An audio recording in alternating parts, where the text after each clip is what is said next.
for some motoring news, and our very own Chiro from Overdrive had the chance to go all the way to Belgium to attend the Belgium Grand Prix, and he's here to tell us a bit more about his experiences. Dude, how exciting was this, eh? Yeah, this was bucket list stuff. I mean, I've wanted to go to a Formula One Grand Prix since I was 5 years old. Jeez, so when I got the calls, can you get on a plane and go to Belgium tomorrow? Yeah. I was like, yes, I can. Why would you not? I mean, Exactly. jeez, but there's your dream realized. So what was it like? Talk to me, the circuit, the cars, everything. So 3 planes out there. In a morning, I did 3 European countries. The interconnectedness of Europe just is mind-melting. We actually stayed in Maastricht, which is in the Netherlands, and then bussed down to Spa-Francorchamps, where the circuit is. Now, the circuit is in a forest, so that's Maastricht there, and that is a swan enjoying its day. Lovely. And it's not a for TV effect, this forest effect. This is in the middle of a forest. You drive through sort of farms all the way down to get there. We had a great bus driver, and then the first thing I saw was Eau Rouge, which is one of the most famous corners in Formula One. That's actually looking up at to La Source at the top of the track. Eau Rouge basically it just looks ridiculous. It's so steep. The cars may as well vanish over the top. Really? You know, they might as well just disappear. If you couldn't hear them, you'd think they would. And seeing that in real life was, that was bucket list stuff. But I mean, I was talking to you earlier. I mean, the closest I ever got to an F1 car was I drove an F3 car. And that was exhilarating, and just being around them. But you got the opportunity to see an F1 car up close. Yes, I didn't get to drive one. I should point that out. You know what? But next, that's your other dream. You know, exactly. No, that'll happen one day. I mean, a Formula One car at full chat is just quite the most extraordinary thing. It doesn't look like it should do what it does. It looks like it sort of belongs to another world, and it's just in ours for a little bit. You can't believe there's a human in there experiencing that. And it is so loud. Really? Oh my word. Forget about the vuvuzelas at the World Cup. Everyone goes, it's so loud, how can they allow this?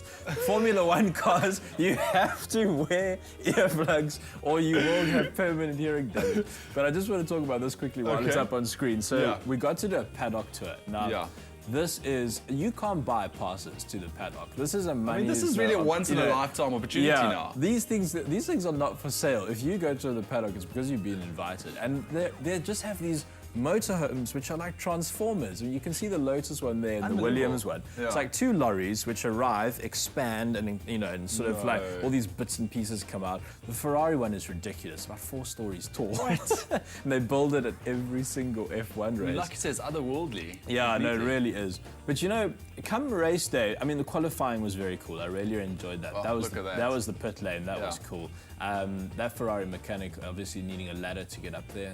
It's quite interesting. But these guys are so focused. They didn't glance at us once. You know, it's just like a whole pack of journalists nattering away.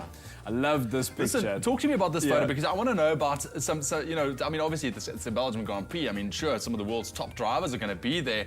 Now, this in the picture. Tell me the story behind this picture. Okay, that is probably the best picture ever taken of the back of Fernando Alonso's head.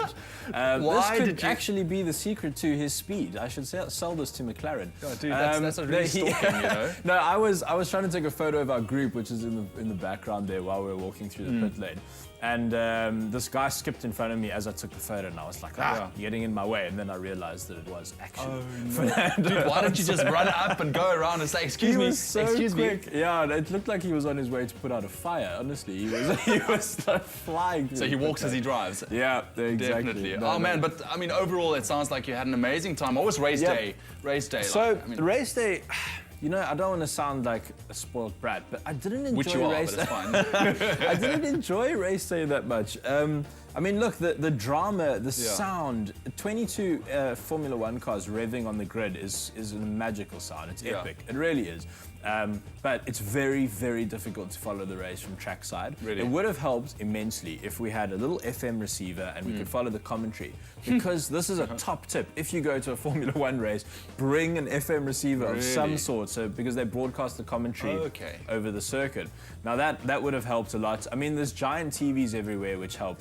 But I mean, to put it in perspective, I think quite a lot of people, it rained. Yes, that's me quite upset about the rain. Is that you? They gave us ponchos, which helped. Well, you clearly don't look happy about wearing your poncho. But you won't believe how many people, when you walk around the grandstands, because you have these massive grass verges, how many people are already passed out by the time the race is on. There's just these Belgians in camping chairs surrounded by empty beer tins, passed out on their own shoulder. That's Formula One vibe right there. You know what? It's an experience. If you're going to attend an F1 race, Spa might just be the best one to go to.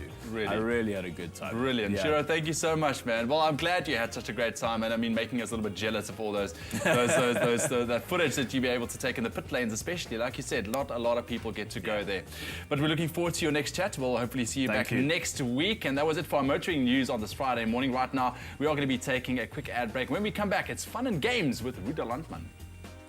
Shell V-Power Nitro Plus is designed to start working the instant it hits your engine and help improve performance. Shell V-Power Nitro Plus. Performance reinvented.